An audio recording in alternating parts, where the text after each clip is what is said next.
नमस्कार बच्चों, मैं देवकी नंदन राठौर स्टडी जोन क्लासेज के यूट्यूब चैनल में आपका एक बार फिर से स्वागत करता हूं।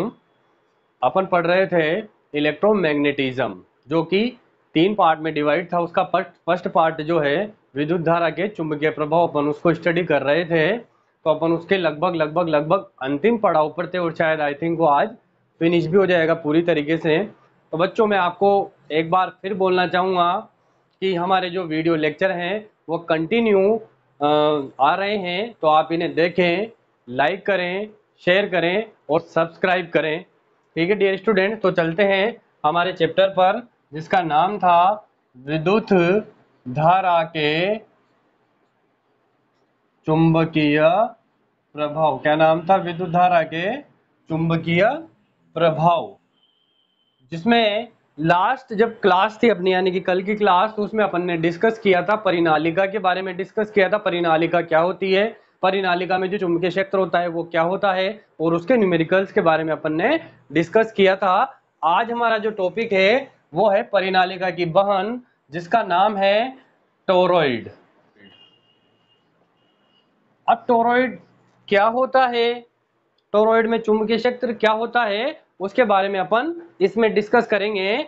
तो मैं टोरॉइड के बारे में यदि आपको बोलना चाहूं तो टोरॉइड एक तरीके से परिनालिका ही होती है। यदि कोई भी लंबी परिनालिका है जिसकी त्रिज्या कम है, क्या कोई लंबी परिनालिका है जिसकी त्रिज्या कम है, उसको वृत्ताकार मोड़कर उसके दोनों सिरों को यदि जोड़ दिया जाए, कोई लंबी परिनालिका है कुछ इस टाइप से है, इसके दोनों सिरों को वृत्ताकार मोड़कर इस तरीके से जोड़ दिया जाए, तो इस प्रकार की व्यवस्था को क्या कहते हैं? टोरॉइड कहते हैं। या मैं यूं कहूं कि टोरॉइड एक अंतहीन परिनालिका है। क्या है? अंतहीन परिनालिका। यानी कि अंतहीन क्यों बोला मैंने इसको? क्योंकि इसका अंत नहीं है। यानी कि टोरॉइड कुछ इस तरीके से होती है। देखो यहाँ पर आप, ये इसका डायग्राम है टोरॉइड का। यानी कि कम त्रिज्या वाली एक बेलनाकार परिनालिका होती है, जिसके दोनों सिरों को वृत्ताकार मोड़कर आपस में जोड़ दिया मैंने, तो इस प्रकार की एक डिवाइस बनती है, इस प्रकार की कुछ व्यवस्था बनती है, उसे बोलते हैं टोरॉइड। तो ठीक है डियर स्टूडेंट्स, ये होगी टोरॉइड, ये इसमें बहने वाली धारा। ठीक है, तो परिनालिका में मैंने आपको बताया था, परिनालिका में क्या लपेटी हुई होती है? कुंडलियां लपेटी हुई होती है। तो इस टाइप से इसमें भी कुंडलियां लपेटी हुई रहेगी, ये कुंडलियां होगी इसकी। यानी कुल मिला के कहने का मतलब है कि परिनालिका को ही यदि वृत्ताकार मोड़ दिया जाए तो उस व्यवस्था को बोलते हैं टोरॉइड। क्या बोलते हैं? टोरॉइड। मैं टोरॉइड को यूं भी बोल सकता हूं कि कम मोटाई वाली एक कुचालक वृत्ताकार वलय है। क्या है? एक वृत्ताकार वलय है। ये वृत्ताकार वलय होगी जिसकी मोटाई कम है। उस पर यदि विद्युत रोधी तांबे के तारों को एक समान रूप से लपेट दिया जाए, तो इस प्रकार की व्यवस्था को भी क्या कहते हैं? टोरॉइड कहते हैं। क्या कहते हैं? टोरॉइड कहते हैं। अब अपन बात करते हैं कि इसमें जो चुंबकीय क्षेत्र होता है उसका मान क्या होता है और उसको फाइंड कैसे करते हैं, उसको ज्ञात कैसे करते हैं। तो ठीक है डियर स्टूडेंट्स, अब अपना जो नेक्स्ट टॉपिक है वो है टोरॉइड की अक्ष पर चुंबकीय क्षेत्र। क्या है वो? टोरॉइड की अक्ष पर चुंबकीय क्षेत्र। तो डायग्राम, ये वही वाला डायग्राम कुछ इस टाइप से है। वृत्ताकार वाले उस पर लपेटे हुए ये फेरे हो गए, यानी ये कुंडली कुंडली हो गई। तो इसकी अक्ष पर हमें क्या निकालना है? चुंबकीय क्षेत्र का मान हमें निकालना है। तो कैसे निकालेंगे चुंबकीय क्षेत्र? तो बच्चों, आपने, जब मैंने आपको परिनालिका पढ़ाई थी तो परिनालिका में मैंने आपको बताया था कि परिनालिका के अंदर तो चुंबकीय क्षेत्र एक समान होता है, यानी कि यूनिफॉर्म होता है, लेकिन परिनालिका के बाहर चुंबकीय क्षेत्र का मान नगण्य होता है। ठीक उसी प्रकार से सेम जो अपना टोरॉइड है, तो टोरॉइड के अंदर जो चुंबकीय क्षेत्र होगा वह सकेंद्रीय वृत्तों के रूप में होगा। यानी कि चुंबकीय क्षेत्र का मान वृत्तों के रूप में होगा, यानी कि सकेंद्रीय वृत्त बोले तो जिनका केंद्र एक ही हो। यानी कि टोरॉइड के अंदर जो चुंबकीय क्षेत्र है वह सकेंद्रीय वृत्तों के रूप में होता है, और टोरॉइड के बाहर चुंबकीय क्षेत्र नगण्य होता है। तो चुंबकीय क्षेत्र निकालने के लिए क्या करते हैं अपन? एम्पियर के नियम से, एम्पियर के नियम से। तो एम्पियर का नियम B vector dot D L vector बराबर म्यू नॉट समेशन आई। ठीक है डियर स्टूडेंट, इसे ओपन करूं मैं तो B D L cos theta, cos क्यों, क्योंकि डॉट प्रोडक्ट है, म्यू नॉट समेशन आई हो गया। यहां से मैं बात करूं तो थीटा बराबर अपन क्या लेते थे, 0 डिग्री। तो बी डी एल कोस 0 डिग्री बराबर म्यू नॉट समेशन आई हो गया। और कोस जीरो का मान कितना होता है बच्चों, 1 होता है। तो क्या जाएगा यहाँ पर, बी डी एल बराबर म्यू नॉट समेशन आई है। ठीक है, एक बात और यहाँ पर ध्यान देनी होगी, यो ये है कि यह एक टोरॉइड है। मैंने आपको बताया कि माना कि ये कोई टोरॉइड है जिसमें फेरों की संख्या है कैपिटल एन, और इसमें जो धारा बह रही है वो है आई परिमाण की धारा। इसमें कितनी धारा बह रही है, इसमें आई परिमाण की धारा बह रही है। तो यहाँ से ये बी बाहर आ जाएगा, ये डी एल बराबर म्यू नॉट समेशन आई। तो डीएल किसके बराबर है, इस वृत्त की परिधि के बराबर था।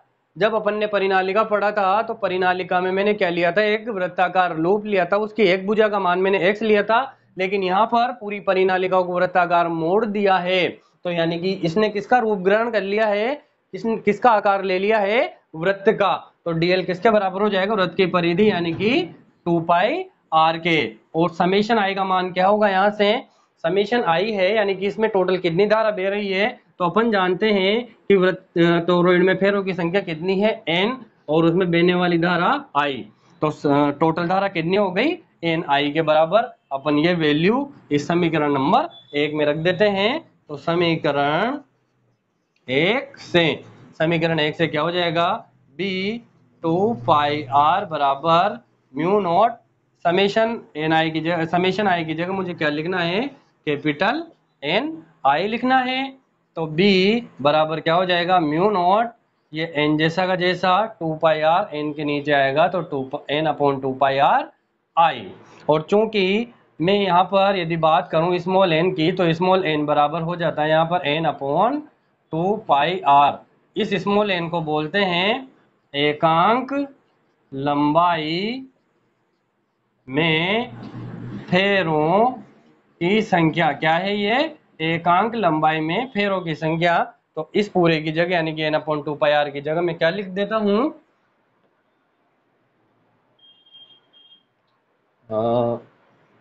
ये मैं बात करता हूं। तो b बराबर क्या हो जाएगा, म्यू नॉट, इसकी जगह मैंने क्या लिख दिया, स्मॉल n आई हो गया। ठीक है डियर स्टूडेंट्स, ये जो चुंबकीय क्षेत्र आया टोरॉइड की अक्ष पर, यह है निर्वात का। यदि मैं बात करूं माध्यम के लिए चुंबकीय क्षेत्र, किसके लिए, माध्यम के लिए, तो माध्यम के लिए क्या हो जाएगा, माध्यम के लिए चुंबकीय क्षेत्र B बराबर इस म्यू नॉट की जगह क्या आ जाएगा, ओनली म्यू आ जाएगा। तो म्यू एन आई, और मैंने बता रखा है चूंकि म्यू किसके बराबर होता है, म्यू नॉट और म्यू आर के। तो B बराबर क्या हो जाएगा, यहाँ से mu naught mu R N I के। ये आ गया माध्यम के लिए, किसके आया ये, किसके लिए आया, माध्यम के लिए, यानी कि B M magnetic field of medium. ठीक है डियर स्टूडेंट्स, टोरॉइड हो गया, टोरॉइड की अक्ष पर चुंबकीय क्षेत्र हो गया। अब जो बात करते हैं अपन इसके न्यूमेरिकल पर, तो एक न्यूमेरिकल इसका भी कर लेते हैं। तो न्यूमेरिकल देखो क्या है,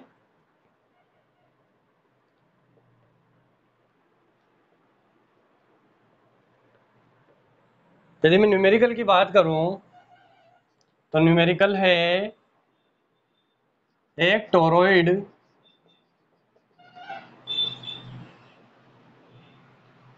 जिसकी त्रिज्या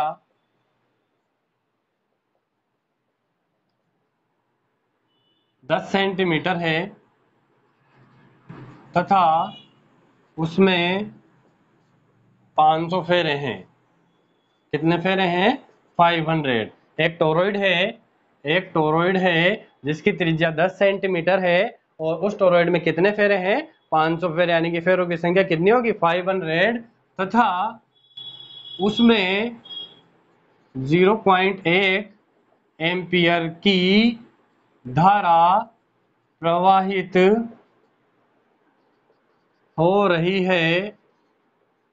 तो क्या ज्ञात करना है, टोरॉइड की अक्ष पर चुंबकीय क्षेत्र का मान ज्ञात करो या कीजिए। ठीक है डियर स्टूडेंट्स, अभी अपन ने टोरॉइड ही पढ़ा था और टोरॉइड के अक्ष पर चुंबकीय क्षेत्र था वो था B बराबर mu not N upon 2 pi R I के।